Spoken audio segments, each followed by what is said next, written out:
একবার গভীরভাবে ভেবে দেখুন তো, কারো মনের মণিকোঠায় আপনি এমনভাবে নিজের অস্তিত্ব গেঁথে দিয়েছেন যে মানুষটি প্রতিদিন নীরবে নিভৃতে আপনার ছবির দিকে তাকিয়ে দীর্ঘশ্বাস ফেলে। হয়তো ঢাকার কোনো জ্যামে আটকা থাকা বাসের জানালায় মাথা রেখে সে আপনার স্মৃতি হাতড়ায়, কিংবা সেই চেনা ক্যাফেতে গিয়ে একাকী বসে থাকে যেখানে একসময় আপনারা ঘন্টার পর ঘন্টা গল্প করতেন। সবচেয়ে বড় রহস্যটা কি জানেন? সে আপনাকে মুখে ফুটে কিচ্ছু বলবে না, অথচ তার প্রতিটি ছোট ছোট আচরণ, চোখের ভাষা আর অবচেতন মনের অঙ্গিভঙ্গি চিৎকার করে বলছে যে সে আপনাকে কতটা নিদারুণভাবে মিস করছে। কিন্তু আসল প্রশ্নটা অন্য জায়গায়। আপনি কি এই নীরব সংকেতগুলো বুঝতে পারছেন, নাকি আপনিও সেই তথাকথিত ভুল ধারণার জালে আটকে আছেন যে যে একবার চলে যায় সে আর কোনোদিন ফিরে আসে না? আজ আমি আপনাদের সাথে এমন 7টি চমকপ্রদ এবং বৈজ্ঞানিক সাইকোলজিক্যাল সাইন নিয়ে আলোচনা করব যা নিশ্চিতভাবে প্রমাণ করে যে সেই মানুষটি আজও আপনাকে প্রতি মুহূর্তে মনে করে। তার অবচেতন মন বা সাবকনশিয়াস মাইন্ড এতটাই আপনার প্রতি টান অনুভব করে যে সে চাইলেও নিজেকে নিয়ন্ত্রণ করতে পারছে না। পুরো বিষয়টি খুব মন দিয়ে বুঝুন, কারণ এর মধ্যে একটি সংকেত যদি আপনি এড়িয়ে যান তবে হয়তো সারা জীবনের জন্য একটা ধ্রুব সত্য আপনার অজানাই থেকে যাবে। আসলে ভালোবাসা আর স্মৃতি, এই অনুভূতিগুলো সবসময় ভাষায় প্রকাশ করা যায় না। এগুলো লুকিয়ে থাকে চোখের কোণে, গভীর নীরবতায় আর এমন কিছু অদ্ভুত আচরণে যা সেই মানুষটি নিজেও হয়তো ব্যাখ্যা করতে পারে না। আপনাকে একটি গভীর মনস্তাত্ত্বিক সত্য বলি, যখন কেউ আপনাকে তীব্রভাবে মনে করে তার মস্তিষ্ক বারবার আপনার দিকেই টেনে নেয়। সে হয়তো বারবার আপনার ফেসবুক বা ইনস্টাগ্রাম প্রোফাইল চেক করে, পুরনো চ্যাটগুলো স্ক্রল করে, কিংবা হুট করেই আপনার পুরনো কোনো ভয়েস মেসেজ শোনার জন্য ব্যাকুল হয়ে পড়ে। কেন এমন হয়? এর কোনো যুক্তি নেই, আছে শুধু তীব্র এক তাগিদ। আপনি হয়তো বলবেন, সে তো আমাকে একটা মেসেজও পর্যন্ত দেয়নি। এখানেই আমরা সবচেয়ে বড় ভুলটা করি।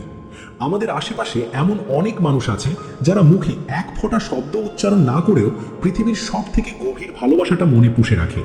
এবার এই লক্ষণগুলোর দিকে একটু গভীর নজর দিন। এটি তার প্রথম সাইকোলজিক্যাল সাইন। এক, যখন দেখবেন কেউ বারবার অনলাইনে আসছে কিন্তু আপনাকে কোনো টেক্সট করছে না, বুঝে নিন তার মনের ভেতর আপনাকে নিয়ে এক ভয়াবহ ঝড় বয়ে চলেছে। সে আপনাকে দেখতে চায়, আপনার উপস্থিতি অনুভব করতে চায়, কিন্তু তার ভেতরে থাকা বিশাল ইগো কিংবা প্রত্যাখ্যাত হওয়ার ভয় তাকে আটকে দিচ্ছে। এই অস্থিরতা প্রমাণ করে যে তার হৃদয়ে আপনার জন্য রাখা জায়গাটা আজও শূন্য হয়ে যায়নি।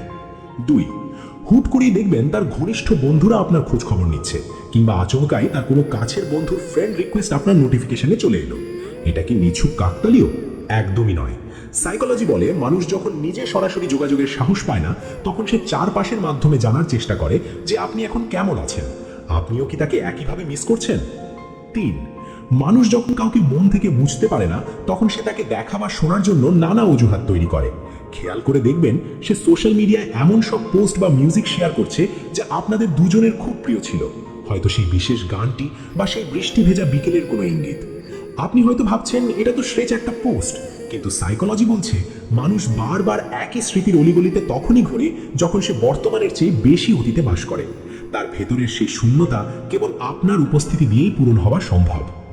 চার, অনেকে এটা বিশ্বাস করতে চান না, কিন্তু মনোবিজ্ঞান অনুযায়ী যদি কেউ আপনাকে বারবার স্বপ্নে দেখে, তবে তার সাবকনশিয়াস লেভেল বা অবচেতন মন আপনার সাথে গভীরভাবে যুক্ত। স্বপ্ন কোনো বিচ্ছিন্ন ঘটনা নয়, এগুলো হলো আমাদের অবদমিত আবেগের বহিঃপ্রকাশ। যদি সেই মানুষটি আপনাকে কোনোভাবে জানায় যে কাল তোমাকে স্বপ্নে দেখলাম, তবে বুঝে নিন এটি কেবল একটি বাক্য নয়, এটি তার হৃদয়ে জমানো এক বিশাল সত্যের স্বীকারোক্তি। এটি অত্যন্ত শক্তিশালী একটি সাইকোলজিক্যাল সিগন্যাল। পাঁচ, খেয়াল করে দেখুন সে আপনাকে সোশ্যাল মিডিয়ায় আনফলো বা ব্লক করে দিচ্ছে না। আপনার প্রোফাইল পিকচার সে বারবার দেখছে, কিন্তু কোনো মেসেজ দিচ্ছে না। কেন জানেন? কারণ তার অবচেতন মন আপনার সাথে বিচ্ছেদটা মানতেই পারছে না। সে কোনো না কোনো সুতোয় আপনার সাথে যুক্ত থাকতে চায়, অথচ সামনে আসার সাহস পায় না। এই যে মনের ভেতরে এক ভয়াবহ দোটানা, যে ভুলে যাব নাকি ফিরে যাব, এই দ্বন্দ্বটা তখনই প্রকট হয় যখন মানুষ আবেগের জায়গায় ভীষণ অসহায় হয়ে পড়ে। ছয়, অনেক সময় দেখা যায় হঠাৎ সামনাসামনি পড়ে গেলে সে আপনাকে এড়িয়ে যাচ্ছে বা তুচ্ছ কারণে আপনার ওপর অস্বাভাবিক রাগ দেখাচ্ছে। আপনি হয়তো ভাবছেন সে আপনাকে ঘৃণা করে, কিন্তু সত্যটা হলো ওটা রাগ নয়, ওটা হলো গভীর এক যন্ত্রণা। আপনার পাশে না থাকতে পারার যে হাহাকার, সেটারই বহিঃপ্রকাশ ঘটছে ওই রাগের মাধ্যমে। সে নিজের ভেতরের হতাশা আর অক্ষমতা আপনার উপর উগরে দিচ্ছে, কারণ সে আপনাকে প্রচণ্ডভাবে মিস করে, অথচ ডাকার মতো মুখ বা অধিকার তার নেই। মনে রাখবেন, মানসিকভাবে বিপর্যস্ত মানুষরাই সব থেকে বেশি মনে করে, কিন্তু সব থেকে কম কথা বলে। সাত, যদি কখনো তার সাথে আপনার দেখা হয় এবং দেখেন তার চাহনি বা বডি ল্যাঙ্গুয়েজ একদম বদলে গেছে, আগের মতো সেই প্রাণবন্ত ভাবটা নেই, তবে ভাববেন না যে সে আপনাকে ভুলে গেছে, বরং উল্টোটা সত্যি। যাকে আজ আপনি বদলে গেছে বলে মনে করছেন, সে আসলে ভেতর থেকে তাসের ঘরের মতো ভেঙে পড়েছে। মানুষের মনের সব থেকে বড় দুর্বলতার নাম হলো ভয়। সে হয়তো দিন রাত আপনার স্মৃতির সাগরে ডুবে থাকে, কিন্তু মনের গহীন কোণে এই ভয়টা চেপে বসে আছে যে যদি আবার ফিরে যাই আর এবারও যদি সে আমাকে ফিরিয়ে দেয়, তবে সেই চূর্ণ বিচূর্ণ হয়ে যাওয়ার কষ্টটা আমি আর সইতে পারবো না। এই ভয়টাই তাকে বাইরে থেকে শক্ত থাকার একটা মেকি মুখোশ পরিয়ে রাখে। ফিরে না আসার দ্বিতীয় প্রধান কারণ হলো ইগো বা অহমিকা। আমাদের দেশের প্রেক্ষাপটে এটি অত্যন্ত সাধারণ একটি সমস্যা। বিচ্ছেদের পর দুজনেই ভাবে ও আগে আসুক, আমি কেন যাব। আর এই ঠুনকো জেদটাই দুটো সত্যিকার ভালোবাসার মানুষকে চিরকালের জন্য যোজন যোজন দূরে সরিয়ে দেয়। ইগো হলো এমন এক মনস্তাত্ত্বিক দেওয়াল যা হৃদয়ের আর্তনাদকে বাইরে আসতে দেয় না। আপনার মনে হতে পারে সে খুব সুখে আছে, কিন্তু বিশ্বাস করুন, সেও ঠিক আপনার মতোই গভীর রাতে আপনার একটা মেসেজের অপেক্ষায় ফোনের স্ক্রিনের দিকে তাকিয়ে থাকে। যদি ব্রেকআপের পিছনে তার কোনো ভুল থাকে বা সে আপনাকে কষ্ট দিয়ে থাকে, তবে সেই অপরাধবোধ বা গিল্ট তাকে কুঁড়ে কুঁড়ে খায়। সে আপনাকে মিস করে ঠিকই, কিন্তু নিজের সাথেই এক অসম লড়াইয়ে লিপ্ত থাকে। আমি কি আবার তার সামনে গিয়ে দাঁড়ানোর অধিকার রাখি? আমি কি আদেও তার যোগ্য? এই অপরাধবোধ মানুষের আত্মবিশ্বাসকে এমনভাবে গুঁড়িয়ে দেয় যে সে আপনাকে ভালোবাসলেও কাছে আসার সাহস পায় না। বিশেষ করে যদি সে বর্তমানে তার জীবনে কোনো ব্যর্থতা বা সংকটের মধ্য দিয়ে যায়, তবে তার সেলফ এস্টিম বা আত্মসম্মান বোধ এতটাই নিচে নেমে যায় যে সে ভাবে, আমার তো এখন দেওয়ার মতো কিছুই নেই, আমি তার সুখের পথে কেন বাধা হয়ে দাঁড়াবো। 10, জীবন অনেক সময় মানুষকে এমন এক নিষ্ঠুর মোড়ে এনে দাঁড় করায় যেখান থেকে চাইলেও আর ফেরার কোনো পথ থাকে না। হয়তো সামাজিক বা পারিবারিক চাপে তার বিয়ে অন্য কোথাও ঠিক হয়ে গেছে, কিংবা সে এমন কোনো বাধ্যবাধকতার জালে আটকে পড়েছে যেখান থেকে বের হওয়া এখন অসম্ভব। এই পরিস্থিতিটা সব থেকে বেশি যন্ত্রণাদায়ক, কারণ এখানে হৃদয় দুটো ছটফট করলেও বাস্তবতার দেয়ালটা থাকে অনেক বেশি উঁচু। মনস্তত্ত্ব আমাদের শেখায়, যাকে আমরা এক সময় অন্তর থেকে ভালোবেসেছি সে কোনো না কোনোভাবে আমাদের হৃদয়ের স্পন্দনে সব সময় বেঁচে থাকে। তবে এটাও সত্যি যে ভালোবাসা মানেই সবসময় মিলন নয়। কখনো কখনো স্মৃতি আঁকড়ে বেঁচে থাকাই হয়ে ওঠে জীবনের কঠিনতম সত্য। আসলে কিছু মানুষ আমাদের সারা জীবনের জন্য মনে গেঁথে নেয়, কিন্তু জীবনের রূঢ় বাস্তবতা, বুকের ভেতর চেপে রাখা ভয়, পাহাড় সম ইগো, পুরনো অপরাধবোধ আর পারিবারিক দায়িত্বের বেড়াজাল তাদের আপনার দিকে আর এগোতে দেয় না। তাই যখন দেখবেন কেউ আপনাকে ভীষণ মিস করছে কিন্তু ফিরে আসছে না, তখন বুঝে নেবেন সে উদাসীন নয়, বরং সে পরিস্থিতির কাছে নিরুপায়। যে মানুষটি একদিন আপনার চোখের আয়নায় নিজেকে দেখেছিল, সে যদি আজও আপনাকে দেখে কিংবা হুট করে আপনার সামনে পড়ে গিয়ে দ্রুত চোখ সরিয়ে নেয়, তবে নিশ্চিত থাকুন এখনো অনেকটা গল্প বাকি আছে। যদি সে আপনার চোখের দিকে দীর্ঘ সময় স্থির হয়ে তাকিয়ে থাকে, তবে বুঝবেন সেই আত্মিক টান আজও অম্লীন। আর যদি চোখে চোখ পড়া মাত্রই সে মাথা নিচু করে ফেলে, তবে সেটা তার বুকের ভেতর জমে থাকা অপরাধবোধ আর না বলা তীব্র অনুভূতির সংকেত। সাইকোলজি বলে 3 সেকেন্ডের বেশি সময় সরাসরি চোখের দিকে তাকিয়ে থাকা একটি আবেগগত সেতু তৈরি করে। হয় সেটা গভীর ভালোবাসার, না হয় ভালোবাসা হারানোর এক নিদারুণ ভয়ের। আপনার উপস্থিতিতে সে কি কিছুটা অস্থির হয়ে ওঠে?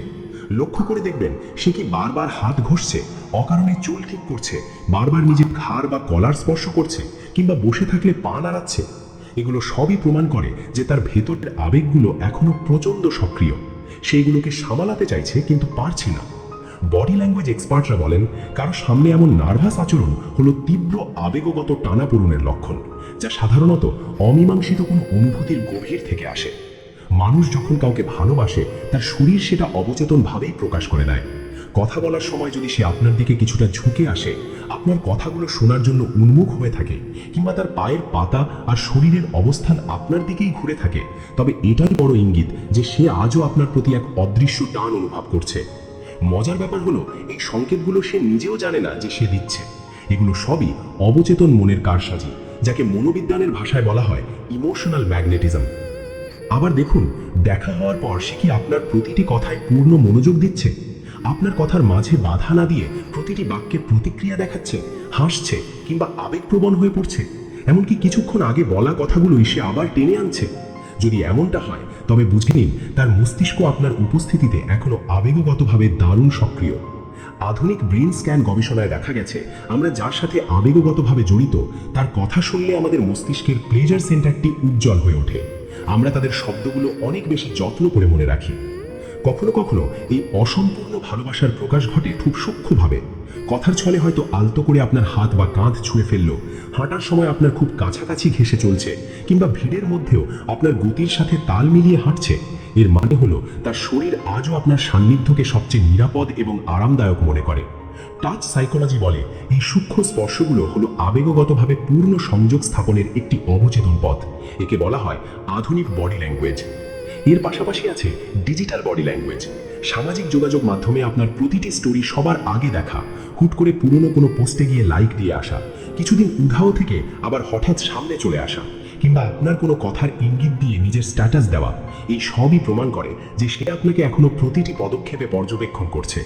যখন কেউ কাউকে তীব্রভাবে মিস করে, তার মস্তিষ্ক ডোপামিন ক্রেভিং সাইকেলে ঢুকে যায়, আর সেই তৃষ্ণার একমাত্র ওষুধ হয়ে ওঠে আপনার এক ঝলক উপস্থিতি। এটাই সবথেকে শক্তিশালী সাইকোলজিক্যাল সিগন্যাল। যদি সে ঠিক সেই জায়গাগুলোতেই বারবার আসে যেখানে আপনার যাওয়ার সম্ভাবনা থাকে, আপনার নজরে পড়ার চেষ্টা করে কিন্তু কথা না বলে শুধু দূর থেকে দেখে চলে যায়, তবে বুঝে নেবেন সে আপনার সান্নিধ্য চাইছে কিন্তু সাহস সঞ্চয় করতে পারছে না। সাইকোলজি একে বলে ইমোশনাল প্রক্সিমিটি বা আবেগগত নৈকট্য। মুখ ফুটে কিছু না বললেও হৃদয়ের হাহাকার কিন্তু থেমে থাকে না।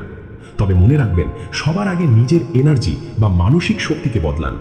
আপনি যখন সারাক্ষণ দুঃখ, শূন্যতা আর একাকিত্বে ডুবে থাকেন, তখন আপনার চারপাশের নেতিবাচক পরিবেশ তাকে অস্বস্তিতে ফেলে দেয়।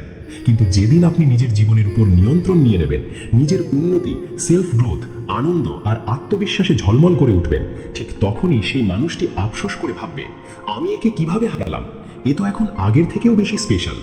এবারে আসা যাক আসল অ্যাকশন প্ল্যানে। সবার আগে নিজের দৈনন্দিন রুটিনটা বদলান। প্রতিদিন কিছুটা সময় মেডিটেশন করুন নিজের মানসিক প্রশান্তির জন্য। নিজের সেলফ কেয়ার আর ফ্যাশনের দিকে একটু বাড়তি নজর দিন। আয়নার সামনে দাঁড়িয়ে নিজের চোখের দিকে তাকিয়ে দৃঢ়ভাবে বলুন, আমি অপরাজেয়, আমি অপ্রতিরোধ্য। একটা কথা সবসময় মাথায় রাখবেন, মানুষ তাদের কথা সব থেকে বেশি ভাবে যারা একটু আনপ্রেডিক্টেবল বা যাদের সহজে অনুমান করা যায় না। আপনি যদি সব সময় তার জন্য মুখিয়ে থাকেন, সব সময় অ্যাভেলেবেল থাকেন আর সারাক্ষণ তার দুনিয়াকে কেন্দ্র করেই ঘুরপাক খান, তাহলে আপনার সেই আকর্ষণ বা চার্ম খুব দ্রুত হারিয়ে যাবে। কিন্তু আপনি যখন হুট করে কিছুটা বদলে যাবেন, কখনো মেসেজের রিপ্লাই দিচ্ছেন, কখনো সিন করে রেখে দিচ্ছেন, আবার কখনো খুব গভীর কোনো জীবনবোধের কথা বলছেন, তখন সামনের মানুষটি ভাবতে বাধ্য হবে, এই মানুষটা তো এমন ছিল না, ও কি তাহলে সত্যিই বদলে গেল? সাইকোলজি বলে মানুষের মন আপাত দৃষ্টিতে নিশ্চয়তা খুঁজলেও আদতে সে অনিশ্চয়তা আর অপ্রত্যাশিত বিষয়ের প্রতি বেশি আসক্ত হয়ে পড়ে। এবারে আপনাকে সেই বিশেষ ইমোশনাল বাটনগুলো চাপতে হবে যেগুলো কেবল আপনার অস্তিত্বের সাথেই জড়িত। কিভাবে করবেন? হোয়াটসঅ্যাপে বা ফেসবুকে এমন একটি স্ট্যাটাস দিন যা আপনাদের পুরনো কোনো স্মৃতিকে খুব পরোক্ষভাবে নাড়া দেয়। হয়তো এমন কোনো জায়গায় চেক ইন করলেন যেখানে একসময় আপনারা একসাথে ঘুরে বেরিয়েছেন। কোনো বিশেষ গান, সিনেমার প্রিয় কোনো ডায়ালগ বা এমন কোনো বইয়ের কথা শেয়ার করুন যা শুধু আপনার সাথেই তাকে মনে করিয়ে দেয়। তার মস্তিষ্ক এটা দেখা মাত্রই দ্বিধায় পড়ে যাবে। এটা কি নিছক কাকতালীয়, নাকি সে আমাকে কিছু বোঝাতে চাইছে? এই ইমোশনাল অ্যাঙ্কারিং ভেতর থেকে মানুষকে প্রবলভাবে নাড়া দেয়।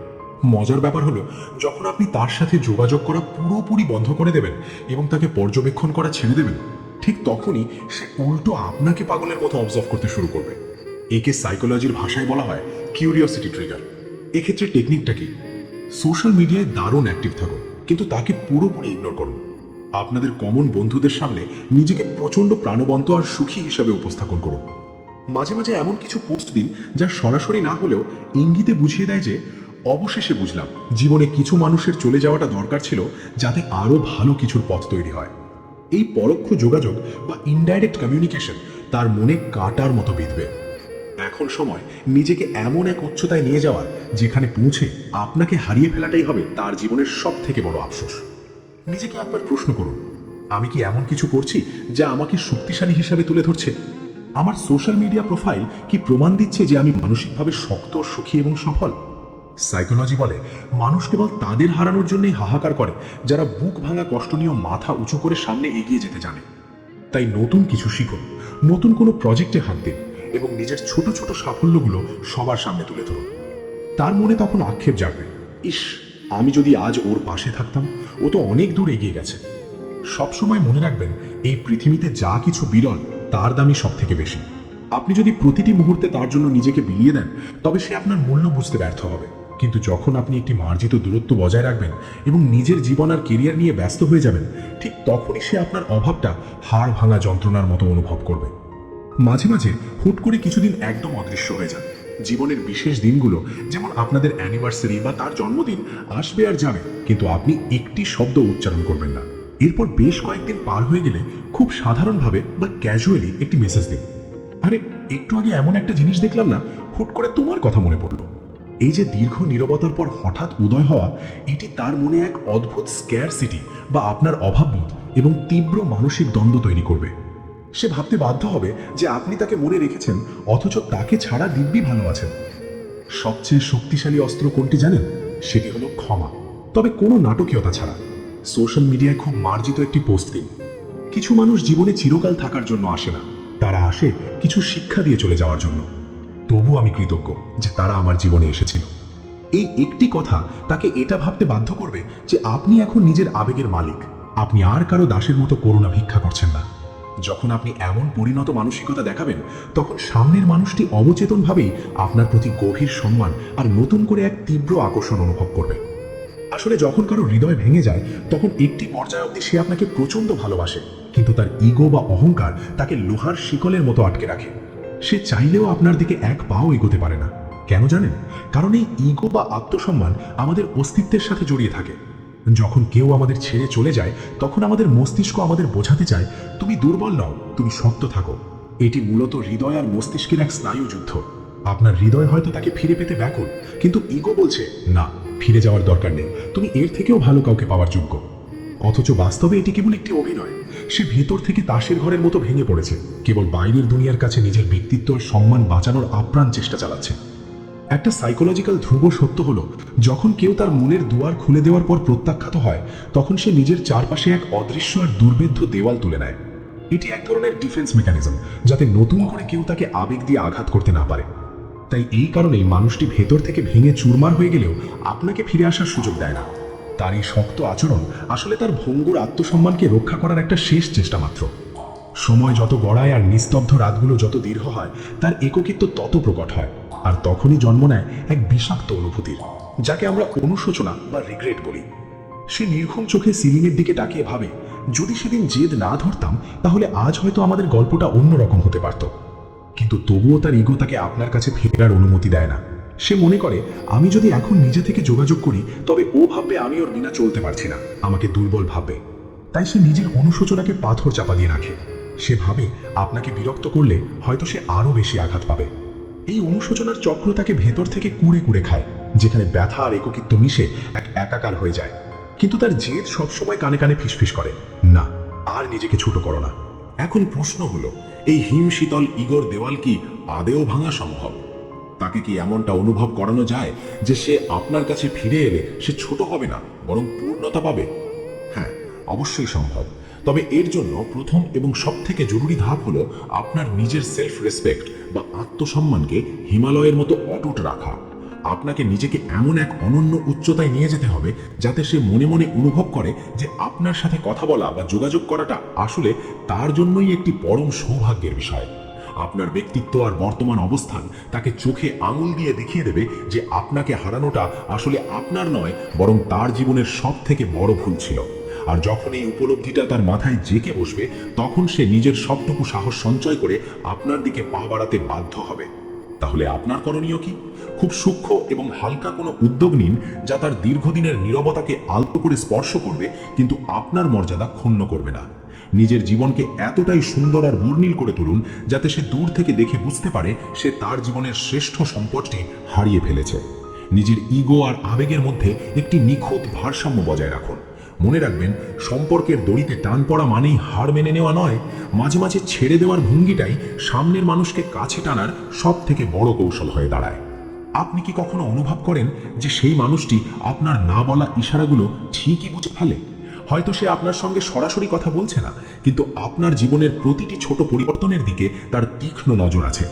লক্ষ্য করেছেন কি, সে আজও আপনার কণ্ঠস্বর চিনতে পারে, আপনার সামান্য মুড অফ থাকাটা ধরে ফেলে, এমনকি আপনি মুখ ফুটে কিছু না বললেও আপনার মনের অবস্থা ঠিকই আঁচ করতে পারে। এগুলো স্রেফ কাকতালীয় নয়, এগুলো সেই অকাট্য সংকেত যা প্রমাণ করে যে সে আজও আপনাকে তার জীবনে ফিরে পেতে চায়। তার মনের ভিতর যে ভয়টা বাসা বেঁধে গেছে সেটা এতটাই গভীর যে সে নিজের ইচ্ছেগুলোকে লুকিয়ে রাখতেই এখন বেশি অভ্যস্ত হয়ে গেছে। সে আপনাকে এতটাই ভালোবাসে যে আপনার সাথে যোগাযোগ করতেই সে এখন আতঙ্ক বোধ করে, কারণ তার অবচেতন মন তাকে সারাক্ষণ সতর্ক করে দেয় অনুভূতি প্রকাশ করলেই সে আপনার কাছে দুর্বল হয়ে যাবে। সে ভাবে যদি আবারও প্রত্যাখ্যান জটে, যদি ও আমাকে ছোট ভাবে, এই ভয়টাই তাকে ভিতর থেকে কুড়ে কুড়ে খাচ্ছে। অথচ বাইরে সে এক অদ্ভুত পাথুরে অহংকার বজায় রাখে। তার ইগো তাকে বারবার প্ররোচনা দেয় যে তুমি দুর্বল নও, নিজের আবেগ কাউকে বুঝতে দিও না। আসলে এগুলো সবই তার ভিতরের নিরাপত্তাহীনতা আর সংকোচের ফল, যা তাকে আপনার কাছে আসতে বাধা দিচ্ছে। তাহলে প্রশ্ন হলো, আপনি কি সেই নীরব সংকেতগুলো বুঝতে পারছেন যেগুলো সে অবিরত আপনাকে পাঠাচ্ছে? সে সরাসরি মুখ ফুটে কিছু বলছে না, কিন্তু তার প্রতিটি ইশারা চিৎকার করে বলছে যে সে আজও আপনাকে চায়। নিচে এমন কিছু নির্দিষ্ট লক্ষণের কথা বলা হলো যা দেখলে আপনি নিশ্চিত হতে পারবেন যে সে আজও আপনাকে তার জীবনে ফেরত পেতে মরিয়া। নীরব পর্যবেক্ষণ। সে হয়তো আপনার পোস্টে লাইক বা কমেন্ট করে না, কিন্তু আপনার প্রতিটি ছবি সে বারবার জুম করে দেখে। আপনার সাথে সম্পর্কিত প্রতিটি ছোটখাটো বিষয়ে সে আজও আগের মতোই খবর রাখে। স্মৃতির রোমন্থন। সে পুরনো একসাথে কাটানো মুহূর্তগুলোকে কোনো না কোনোভাবে জীবন্ত করতে চেষ্টা করে। হয়তো পুরনো কোনো স্মৃতি বা ঘটনার কথা পরোক্ষভাবে সোশ্যাল মিডিয়ায় শেয়ার করে, যা প্রমাণ করে সে আজও সেই অতীতেই বাস করছে, কারণ সেই সম্পর্কটাকে সে আজও পরম যত্নে নিজের মনের এক কোণে আগলে রেখেছে। পরোক্ষ ইঙ্গিত। কথার মাঝে বা স্ট্যাটাসে সে আপনাকে নিয়ে এমন সব ইনডাইরেক্ট ইঙ্গিত দেয় যা কেবল আপনিই বুঝবেন। সে নিজেকে এই গুমোট অবস্থা থেকে বের করার চেষ্টা করছে ঠিকই, কিন্তু তার হৃদয় আজও সেই বিন্দুতেই আটকে রয়েছে যেখানে আপনি তাকে রেখে গিয়েছিলেন। সে আপনাকে চায়, কিন্তু আবার প্রত্যাখ্যাত হওয়ার যে বিভীষিকা তা তাকে পাথর করে রেখেছে। সে ভাবে যদি সে তার মনের দরজা খোলে আর আপনি যদি সশব্দে তা বন্ধ করে দেন, তাহলে সেই অপমান সে সইতে পারবে না। তাই সে পুরনো সেই নিষ্ঠুর নীরবতাকেই ঢাল হিসাবে বেছে নিয়েছে, যদিও এই নীরবতা তাকে প্রতিদিন তিল তিল করে দগ্ধ করছে। সাইকোলজি বলে প্রত্যাখ্যান অনেক সময় শারীরিক ক্ষতের মতো যন্ত্রণা দেয়, আর কিছু মানুষ আবার সেই একই যন্ত্রণার ঝুঁকি নেওয়ার চেয়ে নিজের অনুভূতিগুলোকে কবর দিয়ে রাখাটাই নিরাপদ মনে করে। এখন প্রশ্ন হলো, এই নীরব সংকেতগুলো বুঝে আপনি কি তার চারপাশে তৈরি করা সেই দীর্ঘ নীরবতার দেওয়ালটা ভাঙতে পারবেন? হ্যাঁ, পারবেন। তবে তার আগে আপনাকে দৃঢ়ভাবে বিশ্বাস করতে হবে যে সে এখনো আপনার জন্য ব্যাকুল। তার ভয় আর দ্বিধায় তাকে কথা বলতে দিচ্ছে না। সে আসলে মনে মনে চায় আপনিই তাকে সেই অভয়টা দিন, আপনিই তাকে দেখান যে তাকে আবার গ্রহণ করার মতো মানসিকতা আপনার আছে। এর জন্য আপনাকে সঠিক সময়ের অপেক্ষা করতে হবে এবং খুব সূক্ষ্মভাবে তাকে বোঝাতে হবে যে সে চাইলে আজও আপনার জীবনের অংশ হতে পারে। যখন কোনো মানুষ পুরোপুরি একটি সম্পর্ক শেষ করার চূড়ান্ত সিদ্ধান্ত নিয়ে ফেলে, তখন সে নিজের চারপাশে এক দুর্ভেদ্য আবেগগত প্রাচীর গড়ে তোলে। সে তখন আর কোনো যোগাযোগ চায় না। মনের কোনো এক কোণে হয়তো আপনার স্মৃতি উঁকি দেয়, কিন্তু সিদ্ধান্ত একবার চূড়ান্ত হয়ে গেলে সে তার সব আবেগ পাথর চাপা দিয়ে আপনার সামনে আসাই বন্ধ করে দেয়। এটি নিঃসন্দেহে অত্যন্ত যন্ত্রণাদায়ক, কিন্তু জীবনের এই কঠিন বাস্তবতাকে আমাদের অনেক সময় মেনে নিতেই হয়। অন্যদিকে যদি পরিস্থিতি এমন হয় যে সে আজও আপনার অভাব অনুভব করছে কিন্তু তবুও যোগাযোগ করছে না, তবে বুঝে নিন সে মানসিকভাবে আজও আপনার কাছেই আটকে রয়েছে। সে নিবিড়ে আপনার কথা ভাবে, আপনার সান্নিধ্যের জন্য আকুল হয়, কিন্তু তবুও নিজের অবাধ্য আবেগকে শক্ত হাতে দমন করে রাখে। মজার ব্যাপার হলো, সে নিজের ভুলটা বুঝতে পারলেও ধ্রুব সত্যের মুখোমুখি হওয়ার ভয়ে পিছিয়ে থাকে। আপনি কি কখনো লক্ষ্য করেছেন, আচমকা আপনার সামনে পড়লে তার চোখে এক অদ্ভুত যন্ত্রণা আর অনুশোচনার ছাপ ফুটে ওঠে? এই নীরব ব্যথাই বলে দেয় যে হৃদয়ের সুতোটা আজও ছিঁড়ে যায়নি। কিন্তু সেই অজানা ভয়টা সে কিছুতেই জয় করতে পারছে না, যা তাকে আবার এই সম্পর্কের মুখোমুখি দাঁড় করাতে পারে। মানুষ প্রায়ই এমন এক আবেগত চোরাবালিতে আটকে যায় যেখানে নিরাপত্তাহীনতা আর প্রত্যাখ্যাত হওয়ার ভয় তাকে প্রথম পদক্ষেপ নিতে বাধা দেয়। এই অবস্থায় সে আপনার কথা দিনরাত ভাবলেও ভয়ের কারণে তা প্রকাশ্যে আনতে চায় না। তবে মনে রাখবেন, যদি তার টান আসলেও অকৃত্রিম হয়, তবে একসময় সে এই ভয়ের দেয়াল ভেঙে আপনার কাছে ফেরার চেষ্টা করবেই। এটি কেবল সময়ের ব্যাপার। যদি তার ভেতরে আজও আপনার জন্য গভীর অনুভূতি অবশিষ্ট থাকে, তবে সে ধীরে ধীরে আবারও যোগাযোগের পথ খুঁজবে। সরাসরি হয়তো আসবে না, বরং ছোট কোনো মেসেজ, সোশ্যাল মিডিয়ায় কোনো ইঙ্গিত বা পরোক্ষভাবে আপনার পরিচিত গণ্ডির কাছাকাছি আসার চেষ্টা করবে। এমন মানুষরা সময় নেয়, কারণ তারা নিজেদের আবেগ নিয়ে অনেক বেশি খুঁতখুঁতে হয় এবং প্রতিটি পদক্ষেপে সংকোচ বোধ করে। সে আপনাকে তার জীবনে ফিরিয়ে আনার কথা হয়তো প্রতিদিন ভাবে, কিন্তু এখন বড় প্রশ্ন হলো, আপনি কি তাকে সেই সুযোগটা দেবেন? আপনি কি তার এই নীরবতা, এই সংকোচ আর পুরনো ভুলগুলো উদার মনে মেনে নিতে পারবেন? সাইকোলজি বলে, যার মনে অনুভূতি বেঁচে থাকে সে কোনো না কোনোভাবে আবারও যুক্ত হবার চেষ্টা করবেই। তার প্রতিটি কাজ তখন শব্দের চেয়ে বেশি জোরালো হয়ে উঠবে। এটি এমন এক প্রক্রিয়া যেখানে সে কোনো চাপ ছাড়াই ধীরে ধীরে নিজের আবেগ প্রকাশ করতে শুরু করবে। আর আপনি যদি তাকে সেই সেফ স্পেস বা নিরাপদ জায়গাটা দিতে পারেন, তবে সে ভয় কাটিয়ে নিজেই আপনার দিকে এগিয়ে আসবে। আরও একটি গভীর দিক আছে, তার পুনরায় প্রত্যাখ্যাত হওয়ার ভয়।